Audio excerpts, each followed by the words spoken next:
Thank you, Professor Sato. The second keynote speech will be delivered by Dr. Pete Dudley from University of Cambridge, United Kingdom.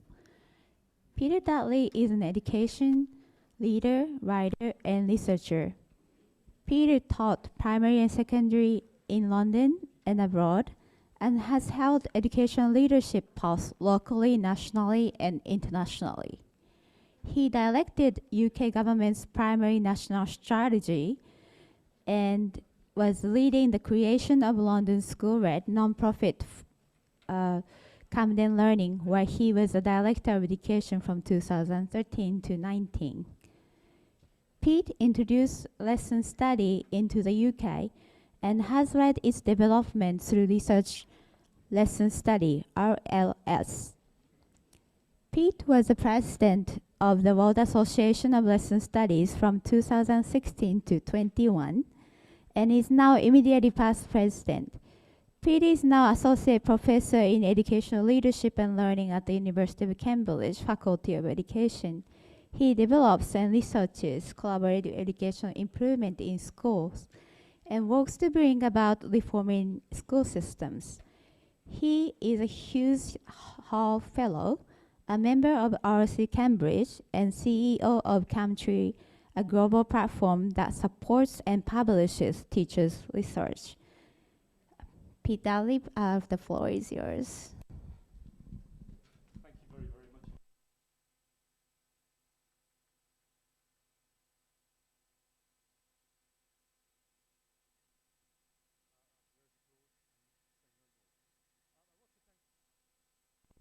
Can you hear me? And you can hear me now, I hope, at home as well. Those people online. First of all, thank you for that wonderful keynote speech, Manabu, and I will endeavour to follow it up with, I think, some common messages. I do want to thank a number of colleagues who've given me, to show what a caring community SLC is, who've sent me messages online to remind me to stay awake and to come on when it's my turn. And I blame them for the fact that I came on earlier on. But it shows how caring we all are, and I'm very grateful. I want to pick up on some things which Manabu has talked about, both in his opening remarks and in his talk.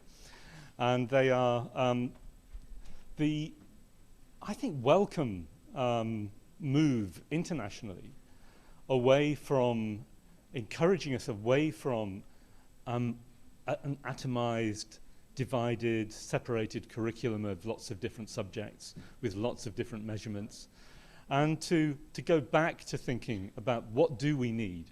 What do we need for humanity in the 21st and 22nd centuries? And what will they look like? And although they have been presented in some cases as responses to the devastation of the pandemic, actually a lot of work was happening on these prior to the pandemic. And we see them as 21st century skills or life competencies. And while I'm excited by the fact that these are now something which we're being encouraged to go back to, I believe that they can be very supportive of the values and the practices of school as learning community. I do get slightly worried. I am someone who has spent my career really trying to elevate the use of talk in learning and collaborative learning for 40 years now. And interestingly, in England, if we have a change of government this year, when we will have an election, as I think every other country in the world is going to have this year, and if there's a change of government, there's a strong chance that talk in learning, oracy, is going to become part of our national curriculum. And that gives me initially great joy, but then some concerns that we now have to think, how can we do this authentically in Rousseau's way, not simply joining the dots on the new curriculum. So I want to address three questions, really. They are around about how can we get the best from what these wonderful new designs are offering us without pushing them into an already overcrowded and limited space and time. And how can we help our colleagues do that? So I will describe an approach which I hope will build on some of the things that Manabu has talked about in his keynote. Just some practical steps. I believe very strongly in deliberate practice. I think that we can follow deliberate practice, and it can teach us our brains to think in ways that we wouldn't normally think in, and solve problems together through deliberate practice that we would never have solved alone. I want to suggest some ways, therefore, in which we can also think about these new hierarchies of competences and skills and make sense of them so that they fit with the needs of the children in front of us. And to suggest how a lesson study approach, collaborative inquiry by teachers studying the learning of children and involving children in that themselves, can help to empower both teacher and student agency and support this process. So just for some examples of what these 21st century competences and skills are like, we can see that they seem very sensible. New ways of thinking about teaching the ways we think, creative thinking, critical thinking, ways of working together through collaboration in particular, and through communicating that together. Tools for thinking and tools for working together. And finally, living in the world and applying this knowledge in the world together. When you look at what those look like in their diagrammatic forms, they're also very exciting. This is one of the first to be published in Japan about 8 years ago, about developing the whole child. Here's another, which is exercising many people in China at the moment, educating the whole person, developing the whole person. And then we can see that these have been replicated and often look like pizzas with lots of skills and competencies in concentric circles. And the one here has got 15. So we're moving away from the whole child and the whole person and into atomization. So let's try and make sense of some of those before we do anything else. So should we develop these with existing curricular demands or instead of? My advice is we should try to think about where there are commonalities, and we should try to integrate in the most sensible way. But also, it's a bit of both, to be honest, a bit of developing separately. And if we go through our inquiries, we will find out exactly how that can work. So I want to go right back to basics and think about how some frameworks for thinking about this.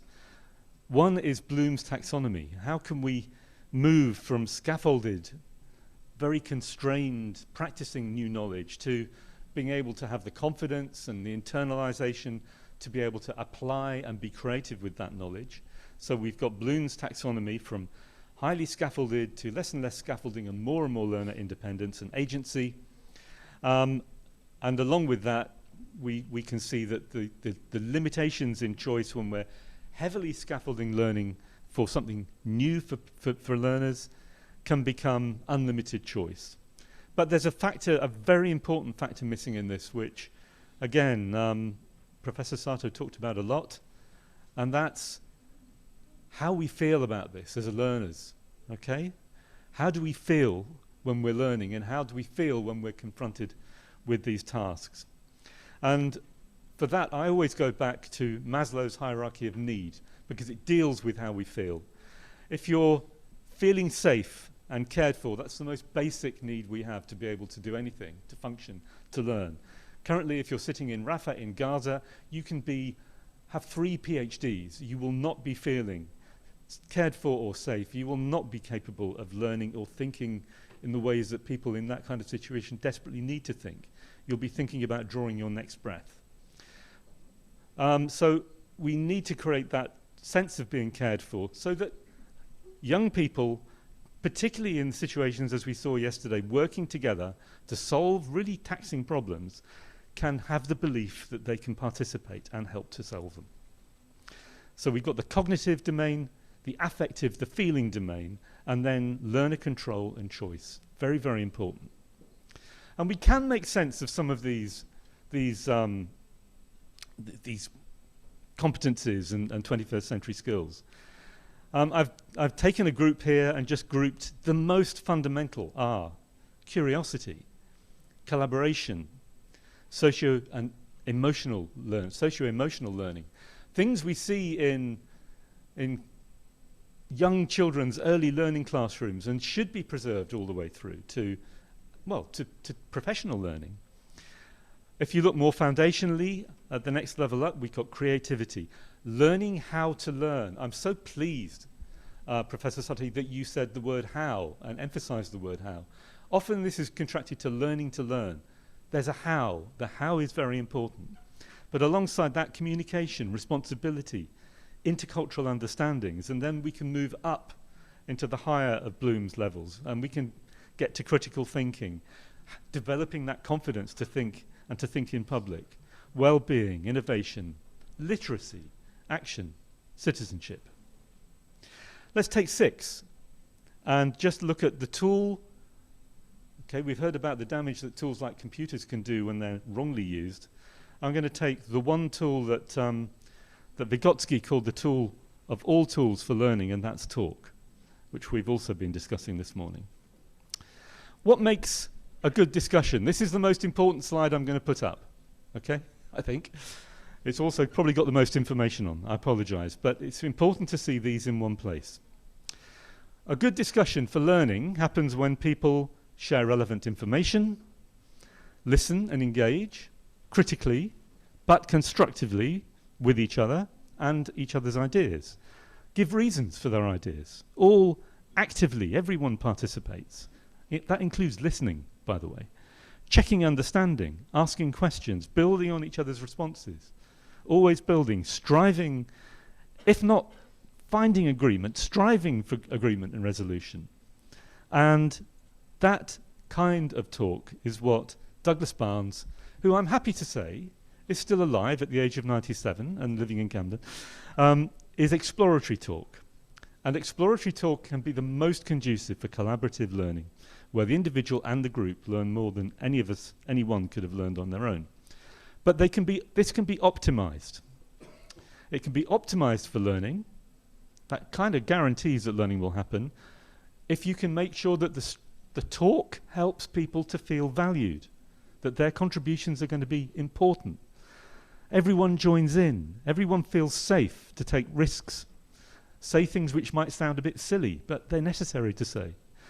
Knows that their ideas have contributed. And this is about feedback we give each other when we're collaborating. Help each other to feel this way and to feel that they've been encouraged. And also to value uncertainty and trust that we will get there, as those children in the classrooms yesterday were doing when they were trying to solve those really challenging problems. They trusted their colleagues, they trusted their teachers. They were lost in those tasks, but they trusted that they would get through them together. And those are ground rules for talk. And the kinds of things, when you've got those ground rules operating, is you will hear children or adults in those groups saying things like, yes, good point, but maybe, okay, not just no. Yes, good point, but maybe, and add another idea, okay? Well, have you got any thoughts about this? Because I'm struggling a bit here, inviting people in. And these are sentences that children can learn and use. Well, I don't know, but I do wonder. I mean, what if, the hypothesis, we learn most when we're hypothesizing together. That's given me an idea. That's really helped me think, okay? That's why I haven't said anything for 2 minutes, because you helped me think. So these all build that kind of collaborative, but very disciplined dialogue that builds knowledge in each other's brains. I've got a feeling it could be to do with X. Does anyone else think that? Those structures can be modeled by teachers. They can be engineered into the talk that you get children to have. They can be given those structures and say, use these, each of you use these once in the talk. And they can be shared with parents as well, and parents can be encouraged to use those. But those absolutely precisely map the cognitive, affective, and learner control and choice domains. And it's true for us when we're doing our lesson studies. It's as true for us as adults and professionals as it is for children. Try to choose, not just thinking about the whole class, but try to identify 3 or 4 children to also focus on and be the focus. They should ideally be children who represent different groups in the class, perhaps children who might struggle, children who will find it straightforward, children in between. And then try and think separately about the subject and the competence. So here's an example of that kind of double thinking while we're planning our learning, while we're designing our learning, I should say. So here's an example from introducing collaboration as a 21st century competence into a history unit about how votes for everybody evolved in a country, from votes having previously only some people being able to vote. And the children are using historical sources, old texts, speeches, bits of old archive and film to try and find out what was being said at the time and why, and make sense of all that and come up with their own theories of how universal voting came about in the country. They have to distinguish opinion from fact. They have to distinguish propaganda from opinion and draw from that. And they can do that through the collaboration they're doing. So we've got a clear set of historical skills, knowledge on one side, but collaboration in that context can be through the way that they develop through exploratory talk. They interrogate those data, the way that they make themselves and each other feel valued and contribute, drawing from the evidence, building on each other's ideas, hypothesizing. And we can get a lovely research question for that lesson study, which is, how can we help students to use small group exploratory talk with ground rules to solve problems posed by historical evidence sources about universal voting? That's a fairly focused and practical research question that we can then check out with those students and all students as we move through our research lesson. And we can build in examples of the talk and get the children themselves to pause at the end of the lesson and say, can you think of 3 times when you felt listened to, and what was it that made you feel listened to? Or have you listened actively to someone else, and you can think about what you said that showed how actively you were listening. And this brings out that meta-understanding, meta-awareness of talk. Here's the same history, but this time with learning how to learn as the competency. And this time the children are going to be thinking about how they feed back to each other on their learning, how they help each other to understand each other's progress towards the goals in that history lesson, and how they can, through self-assessment and peer assessment, encourage and help each other reflect on the way that learning is working for them.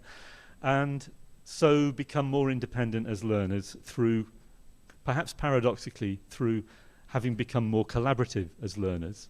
And again, we can get a nice research question for that. How can we help these students to use success criteria to judge the success of their own and each other's interrogation of primary and secondary historical sources? My advice is have more than one research lesson to do that. Try and think of the sequence where you're using, developing those competencies and skills alongside the curriculum knowledge, and pick out maybe an early lesson somewhere halfway through, and then at the end, when you're really hoping the children will be able to apply and work creatively with some of those ideas, and focus on those, if you can, those same focused pupils through that sequence of lessons. And we have to design very carefully the changes into children's learning. It's like an airplane full of passengers. We cannot do drastic experiments that would cause the plane to crash or that would be unsafe.